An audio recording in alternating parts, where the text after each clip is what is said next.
Come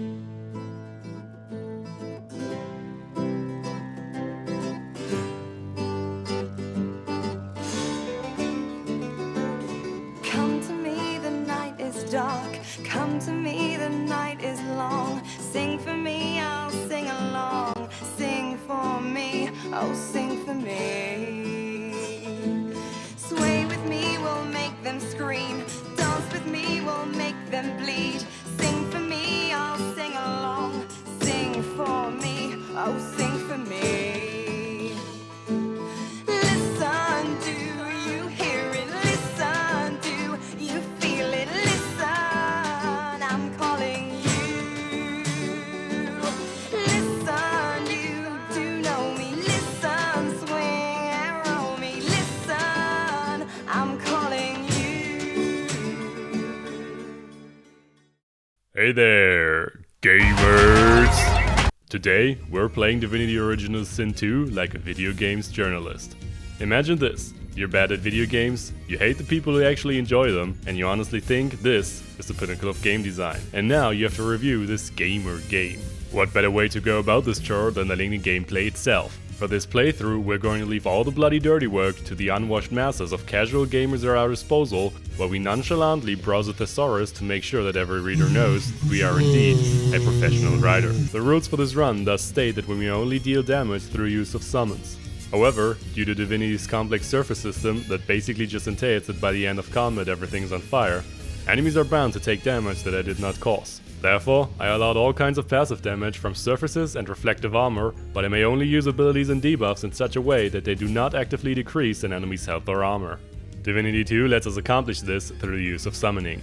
This school of magic allows us to summon help onto the battlefield in the form of totems, incarnates, and some special creatures.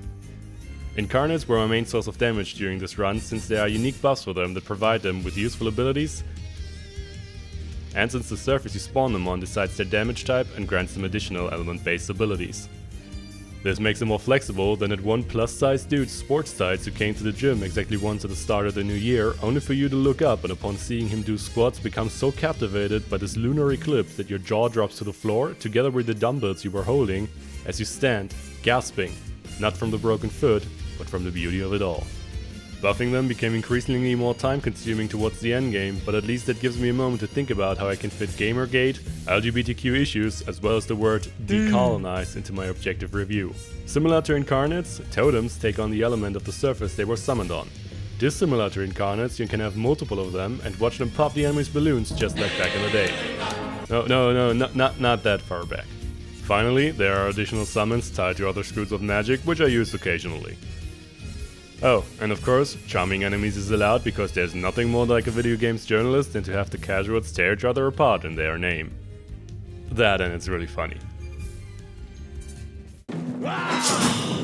I chose a Red Prince as my alter ego. His name should clue you in on why you would fit the theme of the video. Snazzy as on the day he was born, his abilities akin to those of a lifelong politician, but without the Alzheimer's. I woke to an EA event in a custom fashion, had a little run-in with a cosplayer. No need to tell me that. I know that it was a wild night of simultaneous crying and masturbating. EA knocked everyone off their feet when they announced that he could now directly buy players in FIFA for their real-life market value. And with that, it's time to ditch the journalist joke and explain a little more about this game's story. In the Divinity universe, all creatures carry souls within them that grants them life as well as consciousness. Those who can manipulate souls are called sorcerers. Unfortunately, source magic attracts the murderers Voidwoken. Armed with the power of the seven gods, Lucian the Divine stood against the Void and failed. His son Alexander is destined to be the next champion of the seven gods, but while he is preparing to fulfill his duty, sorcerers all around the world are rounded up by the Divine Order Magistes and brought to an island prison called Fort Joy, where it can be assured that no sorcery is used, wherefore no Voidwoken can come into this world. Our dear prince was supposed to become the next emperor to the Grand Lizard Empire, but quickly found himself on a ship straight to Fort Joy when it was discovered that he had it going on with a succubus. The ship was attacked by Voidwoken, sank, and although fully willing to let Mommy Ocean rock me to sleep in her aquamarine splendor, I was saved and awoke on the shores of Fort Joy. I suppose I'm the lone survivor, which is entirely appropriate, if you ask me. Alexander and his right hand, Dallas the Hammer, were there as well for a little meat and murder. Once inside, I gathered the squad together, fought my way through a few encounters, bought some useful skills, and then murdered every magister in the fort before I dipped. Let's meet the squad. Losa is an entertainer with a demon in her head. Leave me alone! Leave me! I don't want to! You are hurting me. Losa's eyes are black. Sahila's fingers are white under her grasp. Let me go. Please. A sinister smile spreads across Losa's lips. She jerks the elf toward her. Chatty, chatty elf. Chatty elf with all the answers. I wonder what your blood tastes like. Like all women with their demons, this makes her the perfect slut. Her task is to keep the squad alive, or at least to keep them from being dead for too long, and to regenerate their health and armor. Sabine is a former slave assassin who came to Fort Joy to hunt her former master. I'm here to hunt, remember? Here to play a game of tic-tac-terminate with a special certain someone. She specializes in all forms of combat buffs, particularly abilities revolving around movement. Being the mean, lean killing machine that she is, she also knew how to bring some extra sims to fight for her. Fane is a member of an ancient civilization of eternal beings. A scholar about to make a tremendous discovery, he was sealed away for subversion only to awake centuries later with his whole race gone and 7 new ones populating the earth. He's got some nice dialogue. A weapon of untold destruction. And you use this against your own kind, knowing it ends their existence? How efficient. And I started him out as a necromancer, which had very limited usefulness for my build, so I was glad he had the ability to just vibe on the floor during combat. Unlike the other 3, I gave him a bow instead of a shield, so he could create a variety of surfaces with special arrows, which I used to dictate the element of my incarnates and totems. He's also a prime example for why you should always consider the dichotomy of being undead versus being unalive when dealing with the skeletons you find in your life. Finally, we have the Red Prince. Exiled prince of the Royal House of War, hunted by the House of Shadows and supported by the House of People that want to dream of and sleep with him, the mightiest summoner to ever grace all of Rivellon, his mere touch so intimidating it turns the bravest of warriors into chicken. They really decolonized the stereotypical RPG races here. Having escaped from the fort, the next step was to escape from the island. There were void-woken, deadly creatures and skeletons on the loose. Some of them even disalived Fane. Second time I came a little more prepared though and returned the favor. I met the lizard goddess and she declared that I should be the next divine, called Godwoken, kissed me and granted me some of her powers. Oh, and Losa? Lovely little Losa? Just kill her now and be done with it. I also met the Seekers who came to save Godwoken from the Magistus. Oh hey, that's me. The Seekers, however, seemed to have displaced their leader, so I set out to find him and saved him from some Magisters that somehow survived my purge up until now. His plan was to steal a ship from the Magisters. Hey you! Let me see what you've got under there. Go on. Show me your... Pecker! Wait, do you even have a pecker? We regrouped near the wharf where Alexander was already waiting. First things first, I dispatched a scout to the area. Then I started the actual encounter, in which I created a giant stairway of fire in front of me and then stood so far back that the enemies were half dead before they could even reach me. A giant OSHA-approved drillworm Voidwoken showed up, but was so safe for your workplace that it perished before Alexander did.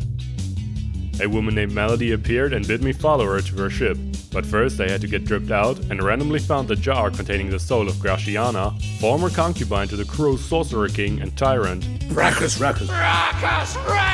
I asked her if she wanted it back, but she was pretty mean to me, so I took out the jar, opened it, put it up to my lips and went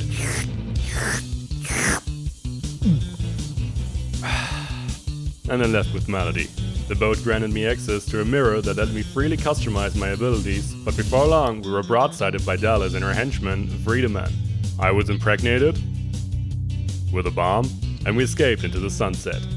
Act 2 led me to Reaper's Coast, where my goal was to deepen my understanding of Source. I ate a few bad fishy-wishies, which basically spoiled the game's entire plot, and found out that drip is so universal that even creatures from the void come to eradicate all life on Earth can't resist it.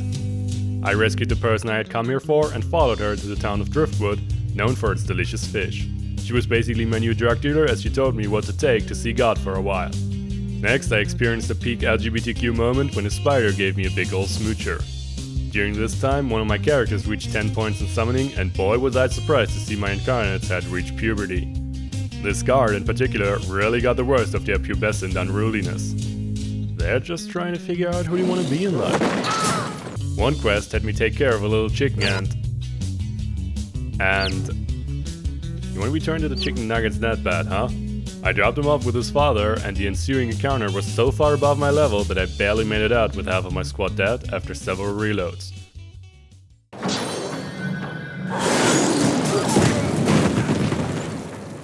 While searching for the first Source Master to help me enhance my abilities, my team was abducted by Voidwoken, so I returned the favor by abducting the life from their bodies. A lot of bodies. I found the guy I was looking for and ran him over and promised to let him live in return for being taught about sorcery. Technically, I didn't kill him because he spontaneously combusted when I questioned him a bit afterward. Bubbling skin and burning knuckle. Oh, baby, oh, darling, I'm so sorry. You feel it too. Come to me, and I'll kill your shining lights. I'll kill your shining lights. Maybe this boss is a little easier? That's quite strong. Let's just oil this place up like your mother last. Let's just oil this place up like after a multiple car crash, and guess who I'll invite to play the roles of the crashed cars. I got into a philosophical duel of wits, and lost. I met the elf Riker, the next Source Master, who wanted me to bring him a stone tablet in exchange for his knowledge. I was told that it was my destiny to carnally commune with a red princess who shall give birth to dragons. Shouldn't be that hard though, children are just summons that take a little longer to become useful.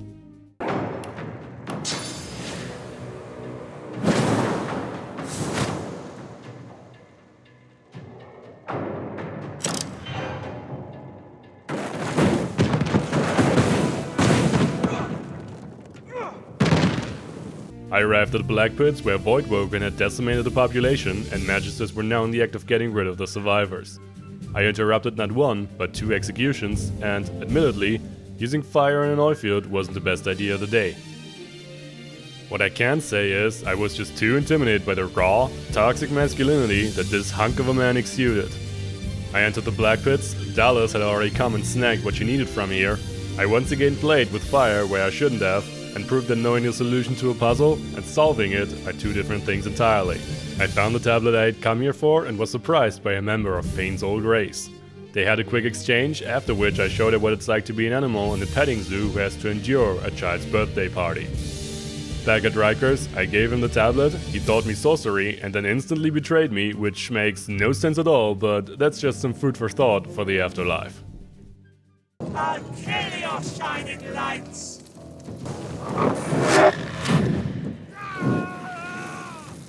I fulfilled my promise of turning that chicken into nuggets, and I found Sada, the Red Princess. She was rather pushy and wanted me to use some dynamite on her mountain, Wild West style, so we can lay down the tracks, if you know what I mean. Her behavior and my aversion to premarital destiny fulfillment made me shy away at first, but I'm a lizard. Put me in the sun, I get warm. Put me next to a 10 out of 10 redhead and... Several hours later, you awaken with her lips on yours. After the deed was done, it turns out that her gods were her enemies and that she was sworn to the God King, whoever that may be. 8 targets out here and he shoots the guy that reflects projectiles. With my sorcery skills at their maximum and everything else taken care of, I killed someone's shining lights and embarked for the Nameless Isle, where the fight for Divinity would begin in earnest.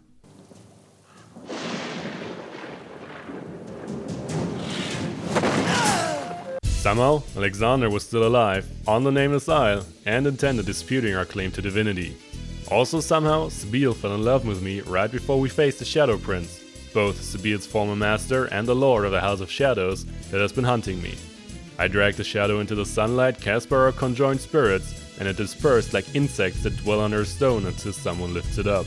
After that, I randomly discovered the back entrance to the academy without having to sting my eyes out for the gods to let me in. We did a quick vibe check and everyone agreed that of us 4, I should be the new Divine. Inside the academy, a Voidwoken ambassador revealed that the Voidwoken were indeed Fane's ancient people, the Eternals.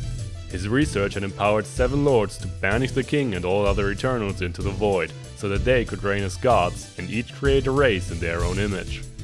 The God King was thus Fane's old king, on a quest to return from the other side of the veil that separates this world and the Void. This soon-to-be Divine wasn't about to let this happen, so I stepped up to the side of the trial for Divinity, and this is how it went. First Godwoken to enter the wellspring of ascension becomes divine.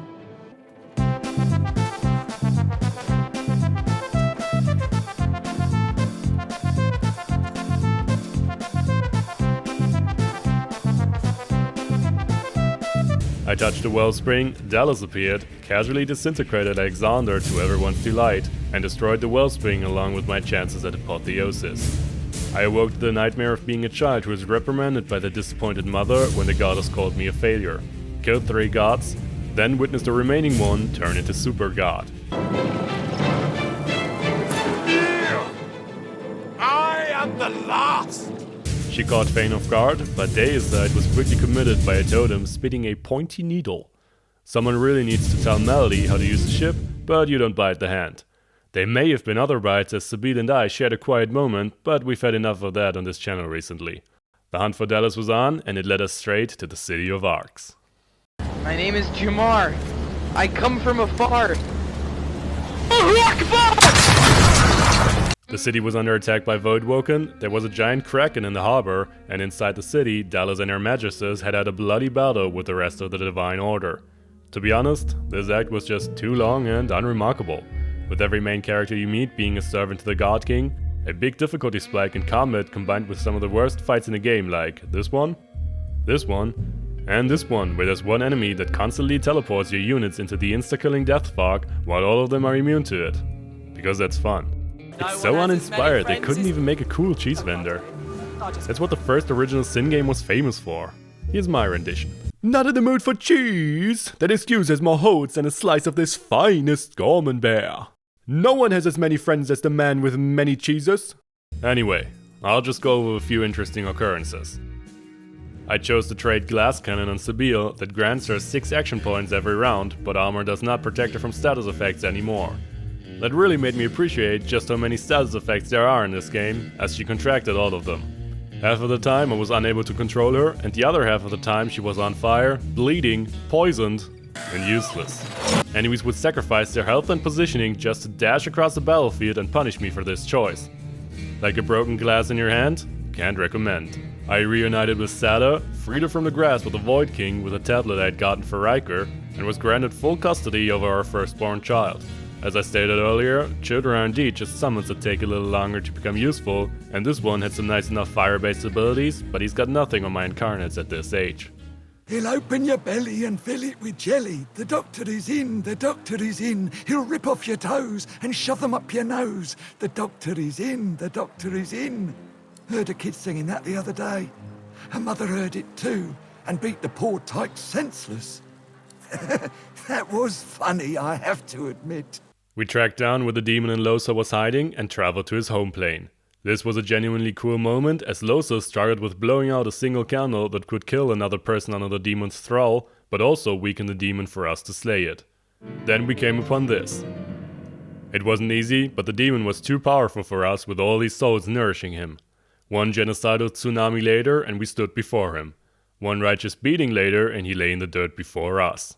The demon slain, Losa freed, and overcome with joy and freedom, she burst into song. Now, the end was near.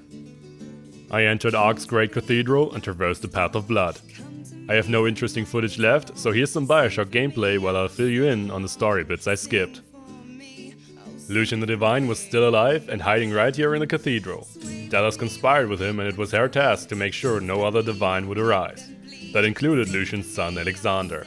Additionally, she had the mad sorcerer king Brachus Rex revived, who now served at her side in the guise of freedmen. I stepped before them, and Lucian revealed that it was his plan to gather all the souls in the world to seal the veil that separates the void from this world once more. All he still needed for that was my source. Dallas also turned out to be Fane's daughter, who now scorned her father for abandoning her. I refused to participate in their plan and a final fight for the fate of Rivellon erupted. And what an annoying fight it was. First, your party starts off clumped together so the enemies with their guard initiative can shove their AoE down your throat, and once you deal enough damage with Brachus or Dallas, you enter the second phase of the fight where your position is even worse. This fight was just hard for the wrong reasons, and I got annihilated twice. In my third attempt I killed everyone except for Dallas and Brachus while trying to keep my health and armor up. In the second phase I just spammed my incarnates on Brachus, and even though the place had awful geometry, I was able to beat him down, repelling the void.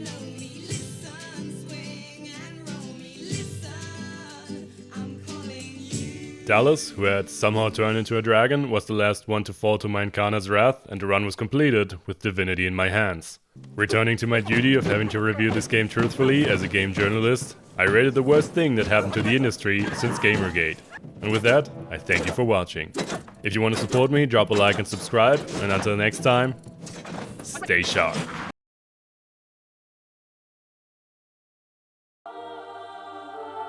Driftwood teetered on the edge of starvation until the night the Voidwoken came from the sea.